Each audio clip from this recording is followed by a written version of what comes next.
بسم الله والصلاة والسلام على رسول الله صلى الله عليه وسلم. dhaggeeffattoota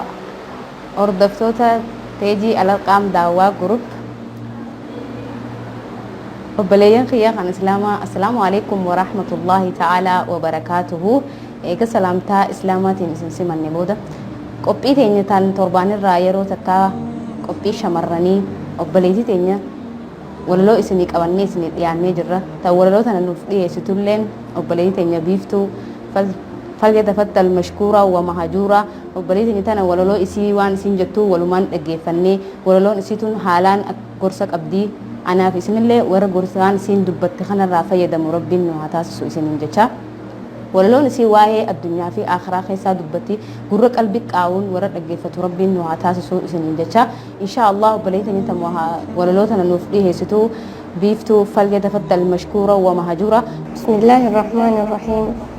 الحمد لله رب العالمين، الصلاة والسلام على رسول الله صلى الله عليه وسلم. السلام عليكم ورحمة الله وبركاته.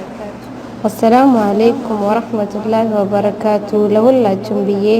عندم سايك كافر الأهت وعندم موتي يودع الله لا الله بيه يودع الله لا الله بيه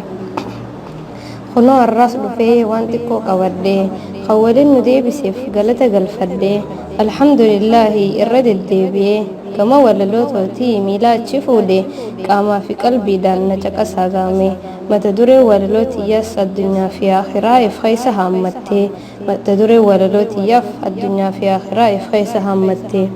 يا جرو الدنيا أبجونا ما ندمتو فوتين ما ندمتا نما سنغافتو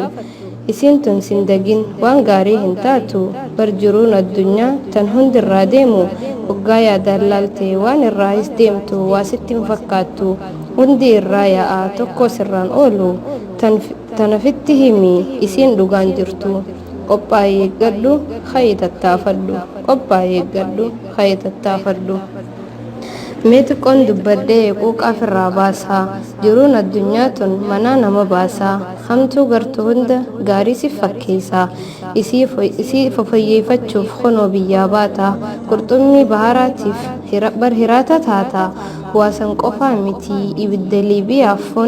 foon haniidaa taataa qaddaamaa arabaaf halkanii fi guyyaa kunoo ni dhaabbattaa kana hunda tahuuf isii fayyeessuu fi barbilaash taataa. Tamboru tiifoo yoomuma yaaddoyta dafii fi yaadadhu ansittiin dhaammadha silaa nabsiyyaanis isiidhaaf badhaasa yaa jiruu addunyaa akkuma sitti tole bar nama goggoota yaa jiruu addunyaa akkuma sitti tole bar nama goggoota. Doolaaraaf riyaala makiinaaf xayyaara dhistee biraa deemtaa namaaf dhageessa hoggaasitti tolchees ibsi dagachiisa akka waan hin duune barsitti fakkeessa salaataa fi quraanas hunda si dagachiisa sittiin fakkaatini barduudhaaf teessa guyyaa wal qixxaatu hundi ilma namaa kan itti awwaalamtus hafana tokkichaa waan asirraa qabdu hunda dhistee deemta bar torbaan akkasii irraanfatamuuf jirta jiruun addunyaadhaa tana kunoo isiin dubbiin ajaa'ibaa hottu carraaqqadhu kunoo ni dhageessa akka boru dhaabbattu salfii duraa keessa akka boru dhaabbattu salfii duraa keessa. Rabbiin ni je'ee lubbuun namaa hundi du'anii dandamtiin kalaama khaaliqaa addunyaa tanarraa bar deemuudhaaf teessa mana dhugaa sanis ganaa wal qunnamtaa manni san ka akkam tahuu isaa beektaa qabrii jaaniini kunoo maqaa isaa inninis dukkanaawaa dukkantisaa hamaa waan hedduu haammatee if keessattiin ta'a jannataa fi azaabaas barachuma jira asii yooma garte dubbiin achii hedduu jajjabaa mana akkaan xiqqaa barsi sodaachisa kan gara gaggaluun hin taane bitaa fi mirgarraa yoo inni siif laaffise ballifattee boraafatta yoo inni siif ballise keessa boraafatta. Bar dubbiin qabriidhaa hedduudha ulfaatti gaafiin achii jabdu hedduu jajjabaatti guyyaa asii deemtes achi si geessanii hedduus hundi si dhiisee deema achi si kaayanii kan si jaalatu hundi si lakkisee deema way bar guyyaa sanii nama biraa dhiisii homaa siif hin godhan haadha abbaan keetii hundinuuni beekaa akka booddeen achi si kaayanii biyyarraa uumamte sirra garagalchanii si biraa oriyan achi si dhiisanii walumatti haftan atiif hojiin teeti walumatti haftan atiif hojiin teeti isaan sirraa yaa'an achi si dhiisanii inninis ni dhufaa gaafii fi deebii qabateeti kan hoggaachiiso so'ee hollattu dachiini atis kaateette isaa baaraga addaatiin as fiideechi fiidee hin jirtu bahuuni takkaachi dhaynaan ol deebi'uun gartuu beeki dubbisanii kalee carraaqqannaa waynuma milkooyte tana beeki ati ifitti callisnaan kasaaruu kee beeki shakkii hin godhini gaafii si gaafatteef deebisaa harkannaan mabruuk siin jaa'inni kunoo inninis gammadaati way deebisaa dhabnaan ulee dadawaani yaa rahmaan nu baasi ulee isaa san jalaahi yaa rahmaan nu baasi ulee isaa san jalaahi kan kalee dalagee karaasaa qabate gaafiilee san hunda harkarra deebise waynuma godhee fi jannataan badaasee tanfeetillee nyaadhu tanfeetee suffadhu manni kun keeti keessa boraafadhu je'ee gammachiise barfuudheeti geessaa bakka babbareeddu keessaafuu jannata caffee bishaan lagaa san keessa raffisee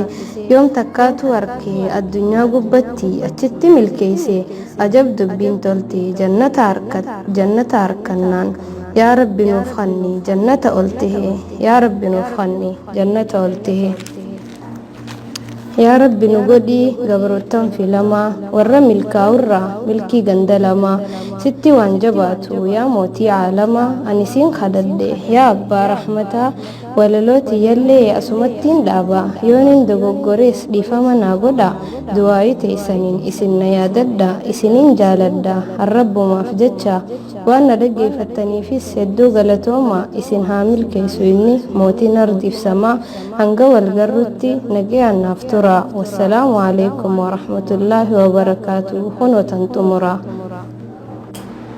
dhaggeeffattoota hordoftoota beejii alarqaam daawaa group walitti dachaanii jirra akkuma gaa waadaa isin galletti eega walaloo teenya gaggeessine booda walitti deebine walaloo tanarraa illee akka gorsa furattan abdii qabna walumaanuu waan isin dubbattu kana keessaa warra qoodarraa furatu rabbiin nu haa taasisuun isin jecha walaloon tun haalaan gorsa guddaa qabdii nama sammuu keessaa qabuuf nama keessatti gallallaaleef waa'ee addunyaatii fi aakhiraa dubbatti insha Allah obboleeyyi teenya rabbiin jazaa isii jannatal firdoosiidhaan haa kafaluu fi isiillee tawaan kana dubbattee ta itti fayyadamtee itti daleedu rabbi si haa godhu nutillee warra waan dhageetti dalagu rabbi nu haa taasisu beekumsa isii beekumsa gubbaan rabbi haa dabaluuf jecha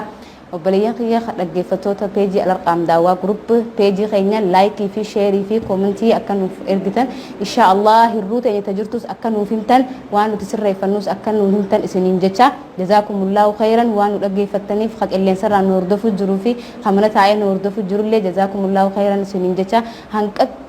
sagantaa biraatiin torbaan walitti dachaanutti assalaamu alaikum warahmatullahi ta'ala wabarakaatuh